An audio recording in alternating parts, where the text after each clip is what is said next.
الحمد لله وكفى وسلام على عباده الذين اصطفى أما بعد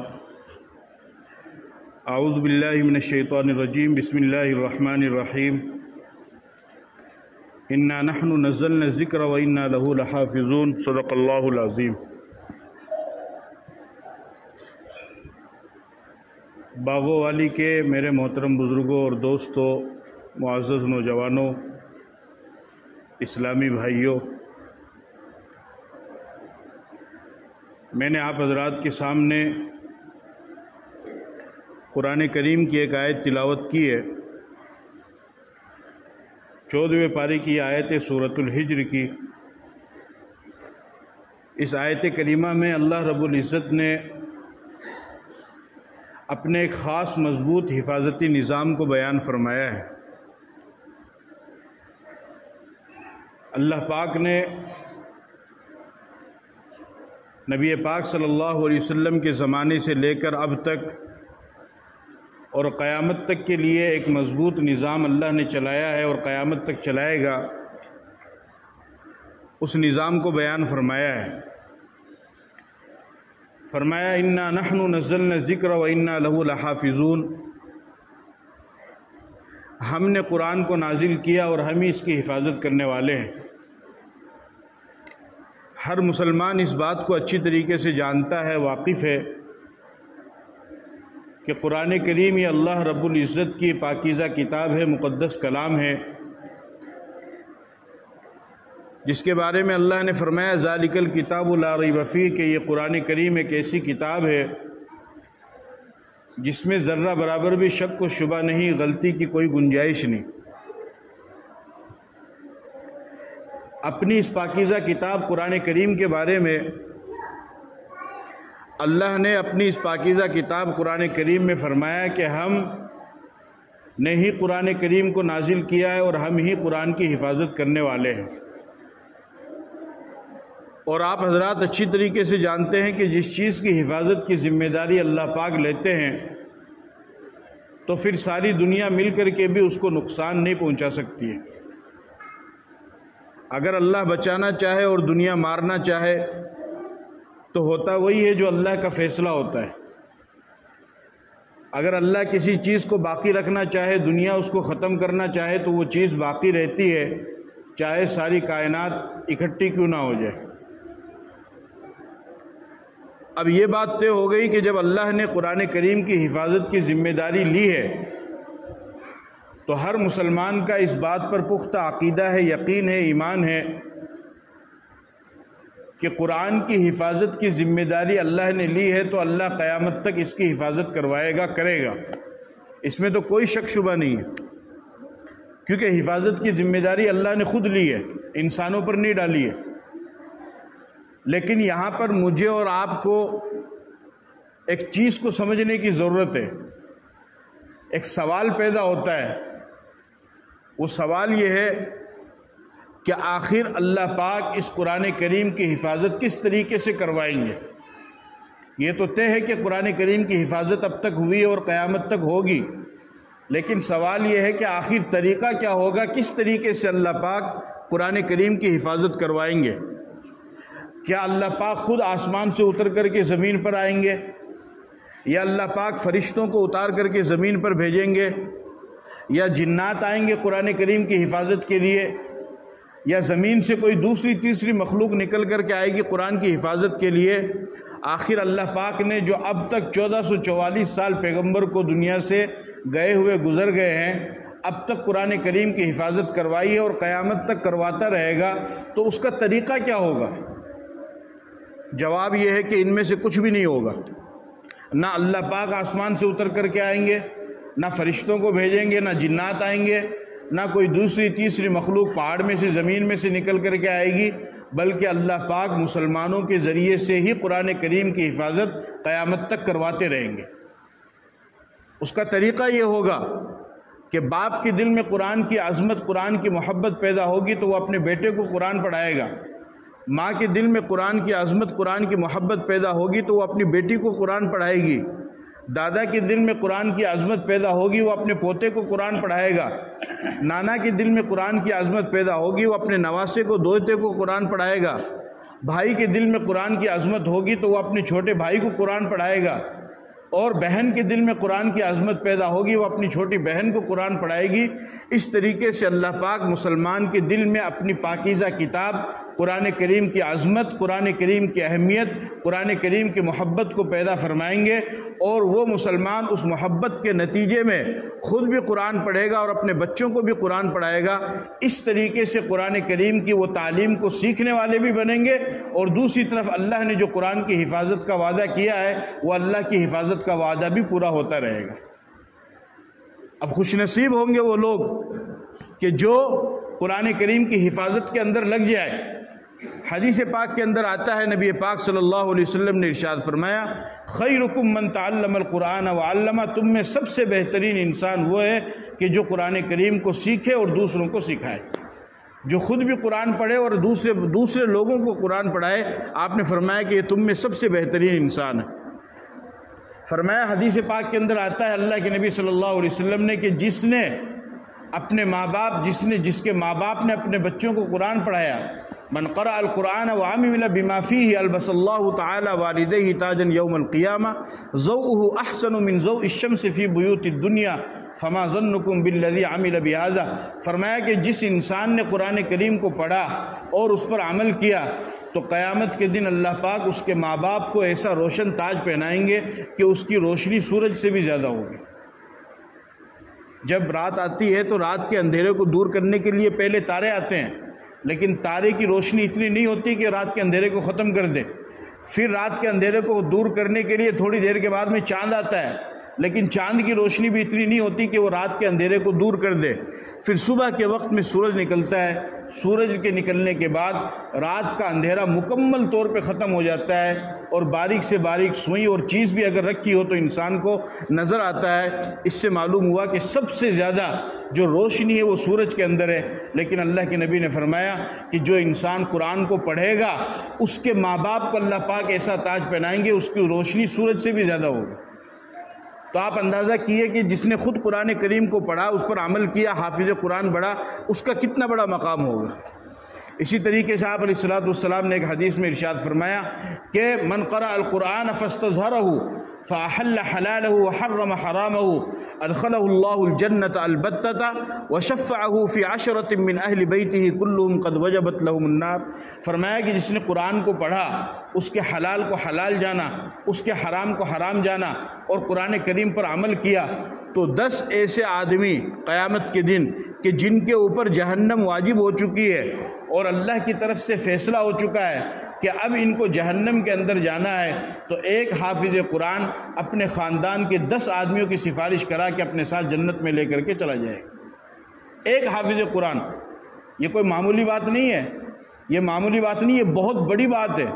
اس قیامت کے منظر کو، میدان محشر کے منظر کو اگر آپ سامنے رکھیں گے، جہاں چلملاتی دھوپ ہے، کسی کی کوئی فکر نہیں ہے، یوم یفر المرء من اخیہ وامہ وابیہ وصاحبتہ وبنیہ، باپ بیٹے سے بھاگ رہا ہے، بیٹا باپ سے بھاگ رہا ہے، ماں بیٹی سے بھاگ رہی ہے، بھائی بھائی سے بھاگ رہا ہے، بہن بہن سے بھاگ رہی ہے، شوہر بیوی سے بھاگ رہا ہے، بیوی شوہر سے بھاگ رہی ہے، دوست دوست سے بھاگ رہا ہے، کوئی کسی کا پرسان حال نہیں، یہاں تک کہ وقت کے پیغمبر معصوم عن الخطا جو انبیاء کرام ہیں وہ بھی اس پریشانی کو دیکھ کر کے کہیں گے یا رب نفسی نفسی، یا اللہ ہماری جان بچا لے۔ ایسے پریشانی کے ماحول میں آپ علیہ السلام نے ارشاد فرمایا کہ جس نے اپنے بیٹے کو حافظ قرآن بنایا تو وہ ایک حافظ قرآن اپنے خاندان کے 10 آدمیوں کو جنت میں لے کر کے چلا جائے گا۔ اور یہ 10 آدمی وہ ہیں کہ جن کے لیے جہنم واجب ہو چکی ہے، فیصلہ ہو چکا ہے، کوئی شک کا چانس نہیں ہے، کوئی شبہ نہیں ہے، یعنی ایک دم کنفرم ہے کہ ان کے اوپر جہنم واجب ہے، ان کو جانا ہے، لیکن وہ شخص کھڑا ہوگا تو آپ خود اندازہ کیجئے کیا کوئی یہ معمولی بات ہے؟ کتنی خوش نصیبی کی بات ہے، کتنی خوش قسمتی کی بات ہے۔ تو ہمیں اس بات پر غور و فکر کرنا ہے کہ اللہ نے جو ایک مضبوط حفاظتی نظام بنایا قرآن کریم کی حفاظت کا، یہ قرآن کوئی مولوی کی کتاب نہیں ہے، کوئی مفتی صاحب کی کتاب کو نہیں، کوئی مول صاحب کی کتاب کو نہیں کہ بھئی کوئی مولوی لکھ دیو، یہ تو اللہ پاک، بلکہ یہ نبی کی بھی کتاب کو نہیں، قرآن کریم تو اللہ پاک کی کتاب ہے، اللہ نے اس کو نازل کیا۔ جس طرح آپ نے مسجد بنائی ہے، یہ مسجد اللہ کا گھر ہے، اس طریقے سے قرآن بھی اللہ کی کتاب ہے۔ تو جس طریقے سے مسجد کا احترام ادب ضروری ہے، اور ماشاءاللہ آپ نے عالی شان مسجد بنائی ہے، یہ سوچ کر کہ یہ میرا گھر نہیں بلکہ یہ اللہ کا گھر ہے، ہر آدمی نے جتنا ہو سکا زیادہ سے زیادہ تعاون کیا ہے۔ اسی طریقے سے قرآن بھی اللہ کی کتاب ہے، اس کی عظمت بھی ہمیں اپنے دل کے اندر پیدا کرنے کی ضرورت ہے۔ اب ایک مسلمان جب اس فضیلت کو سنتا ہے، اسے معلوم ہوتا ہے کہ یہ تو بہت بڑی چیز ہے، اتنی بڑی فضیلت ہے۔ اب بہت سی دفعہ ایسا ہوتا ہے کہ وہ اس فضیلت کو حاصل کرنا چاہتا ہے، لیکن ہوتا کیا ہے، اس کی عمر زیادہ ہو گئی، وہ 50 سال کا ہو گیا، وہ 60 سال کا ہو گیا، وہ 70 سال کا ہو گیا۔ اب اگر وہ قرآن کو پڑھنا بھی چاہے، حفظ بھی کرنا چاہے، تو زبان ساتھ نہیں دے گی، دماغ ساتھ نہیں دے گا، آخر کار وہ اس فضیلت سے محروم ہو جاتا ہے۔ وہ یہ سمجھتا ہے کہ یار میں تو انہیں کری کون سکوں، اور پھر وہ یہ چاہتا ہے کہ چلو میں نے نہیں پڑھا، اپنے بچوں کو پڑھا دوں، تو بچے بڑے ہو جاتے ہیں۔ اور تھا تو میرا اب 2022 چل رہی ہے، آج کل ٹائم ہے ان کا چل رہا ہے کہ 20 سال کا 22 سال کا ہوا، بعد میں بھی چھوڑا، بس وہ خود کی پھر ماں باپ کی کمی دھیان دیتا، ہم تو میرا ہی ہے۔ تو اب وہ بیچارہ لڑکا نہ بھی بنانا چاہو تو لڑکا تو بھی کی بات کون مانے، تو اب وہ انسان اس فضیلت کو حاصل کرنے کے لیے خود بھی محروم ہو جاتا ہے، بچوں کو بھی نہیں بنا پاتا ہے۔ میں آپ کو اس کا ایک تیسرا طریقہ بتاتا ہوں۔ آپ اس فضیلت کو اگر حاصل کرنا چاہتے ہیں تو اس کا طریقہ یہ ہے کہ جہاں پر دینی مدرسے بنے ہوئے، دینی تعلیم گاہ بنی ہوئی ہے، ادارے بنے ہوئے ہیں جہاں پر بچے تعلیم حاصل کرتے ہیں، قرآن کریم کی تعلیم دی جاتی ہے، بچوں کو پڑھایا جاتا ہے، حدیث پڑھائی جاتی ہے، فقہ پڑھایا جاتا ہے، جہاں کہیں پر بھی آپ ان جگہوں پر جا کر کے تعاون کیجئے، وہاں پر جا کر کے امداد کیجئے۔ اگر وہاں پر آپ نے امداد کر دی تو انشاءاللہ آپ کو یہ فضیلت حاصل ہو جائے گی۔ اور میں پرسنلی طور پر آپ کو خود بتا رہا ہوں، میں خود نول گڑھ سے آیا ہوں، آپ کو پرسنلی طور پر میں آپ کو بتا رہا ہوں کہ میں خود ایسے لوگوں کو جانتا ہوں کہ ماشاءاللہ آج بھی الحمدللہ ایسے بڑے لوگ ہیں کہ جو اپنے ان کے قریب میں جو مدرسہ ہے یا ان کی جانکاری میں ہے، وہ اس مدرسے میں جا کر کے مول صاحب سے بات کرتے ہیں، مول صاحب کو پوچھتے ہیں۔ ایک بچہ تقریباً جس کا ذہن ٹھیک ٹھاک ہو، نارمل ہو، وہ 3 سال میں حافظ قرآن بن جاتا ہے۔ 3 سال کا 15,000 کے حساب سے تقریباً 50,000 کا خرچہ آتا ہے۔ میں خود پرسنلی طور پر ایسے لوگوں کو جانتا ہوں کہ جو سال کا 50,000 مولانا صاحب کو دے دیتے ہیں مدرسے میں، اور ایک بچے کے پورے سال کا قرآن حافظ بننے کا 3 سال کا اپنے ذمے لے لیتے ہیں۔ اس طریقے سے انہوں نے 1 نہیں 2 نہیں 10 بچوں کو حافظ قرآن بنا دیا۔ اب اگر ایک بچہ بھی کامیاب ہو گیا اور ان کو جنت میں لے کر کے چلا گیا تو بتاؤ یہ کم خوش نصیبی کی بات ہے؟ اگر آپ کے تعاون سے، آپ کی امداد سے ایک بچہ بھی حافظ قرآن بن گیا تو یاد رکھو میرے باغوں والی کے پیارے مسلمانوں، یہ آپ کی دنیا میں نجات اور آخرت میں مغفرت کے لیے کافی ہو جائے گا۔ اگر ایک بچہ بھی حافظ قرآن بن گیا تو ہمیں اس پر غور و فکر کرنا ہے۔ اب اگر آپ ہی حساب سے کتنا بھی لگا دے فکر تو دیکھو کوئی اینڈ کو نہیں، کتنا ہی لگا دو، کتنا ہی بڑھیا مکان بنا لو، بڑھیا پلاٹ لے لو، دکان بنا لو، بزنس بڑھا لو، کاروبار کر لو، لیکن ساگے یہ بات نے بھی یاد رکھو کہ موت کا فرشتہ ہم کو بھولا نہیں ہے اور ہمیں جانا ہے، تو ہمیں ان کے ساتھ ساتھ ادھر بھی توجہ دینی ہے، اور اپنی زندگی کے اندر کوشش کرو، اپنی اولاد کے چکر میں مت رہو۔ آج ہی سمجھتے ہیں کہ میں مر جاؤں گا تو ہماری اولاد میرے لیے اصال ثواب کرے گی۔ ارے اللہ کا بندہ، آج تو زندہ اولاد بات کون مان رہی، میرے بات میں کون پوچھے گا؟ آج تو زندہ بات کون مان رہی؟ بنا پانی کی کہتے وہ تو پانی کون پلا، بولے پی لے تو کیا دقت ہے؟ بنا کوئی کام کی کہتے وہ کام کوئی غلط تو ان کے رہنا، وہ تھا نسل نے بیرا ہے۔ تو یہ اللہ کا بندہ ہے، زندگی میں بات کون مان رہے، میرے بات میں کون پوچھے گا بھائی؟ اور اب تو ان کی کنڈیشن ہو رہی ہے کہ کوئی نہ اللہ رحم کرے، یعنی کتنے لوگ کتنے نوجوان تو ہیں کہ بنا نہ دادا کی قبر کا بیرا ہی کو نہیں، کوئی آوی کو نہیں، کوئی سال میں ایک دن، کوئی 27ویں رات میں کوئی صبح پر کوئی یاد آ گیا تو چل گیا، باقی بس پوری زندگی۔ تو جو کرنا ہے خود کرو، کوئی یاد کون رکھے گا، اور یہ موقع اللہ پاک تھا نے دیا ہے تو ان کی کوشش کرو، زیادہ سے زیادہ تعاون کرو، جٹے کٹے بھی مطلب مدرسے بنے پڑے، میں یہ کون کہہ رہا ہے کہ مار شادی کرو، جڑا تھارا اطمینان ہو، جڑا تھارا یعنی تھارا دل مانتا ہو، بڑا زیادہ سے زیادہ آپ حضرات تعاون کرنے کی کوشش کریں۔ اگر ایک شخص بھی آپ کے تعاون سے حافظ قرآن بن گیا تو یہ آپ کے لیے بہت بڑی فضیلت کی بات ہوگی۔ اس لیے ہمیں اس پر غور و فکر کرنا ہے، ہمیں سمجھنے کی ضرورت ہے، ہمیں زیادہ سے زیادہ اس کے اندر دلچسپی لینے کی ضرورت ہے۔ کوشش کریں کہ ہم خود حافظ قرآن بنیں یا اپنے بچوں کو بنائیں، اور اگر ان کو نہیں بنا سکتے ہوں تو پھر کم از کم جہاں پر بچے قرآن کریم کی تعلیم حاصل کر رہے ہیں وہاں پر ان بچوں کو زیادہ سے زیادہ تعاون کرانے کی کوشش کریں، تو انشاءاللہ یہ بھی مغفرت کے لیے کافی ہو جائے گا۔ ایسے ہزاروں واقعات، میرے پاس بھی وقت نہیں ہے، میں آپ کو بتاتا کہ لوگوں نے اپنے طور پر ان کا تعاون کیا تو اللہ پاک نے ان کے لیے مغفرت کر دی۔ یہ رات دن قرآن کریم کو پڑھنے والے پڑھانے والے، اس پر ہمیں غور و فکر کرنے کی ضرورت ہے اور اس کو زیادہ سے زیادہ بڑھانے کی ضرورت ہے۔ مدرسہ کیا ہے؟ مدرسہ ایک فیکٹری ہے۔ جس طریقے سے فیکٹری ہوتی ہے، فیکٹری میں مال تیار ہوتا ہے اور مال تیار ہو کر کے پھر مارکیٹ میں آتا ہے۔ اگر خدا نخواستہ فیکٹری کو آگ لگ جائے یا فیکٹری بند ہو جائے، بتاؤ مارکیٹ میں مال آئے گا؟ نہیں آئے گا۔ تو اسی طریقے سے مدرسہ یہ بھی ایک فیکٹری ہے۔ یہ فیکٹری مال کی نہیں ہے، یہ فیکٹری دین کی ہے۔ اس فیکٹری میں تیار کیا ہوتے ہیں؟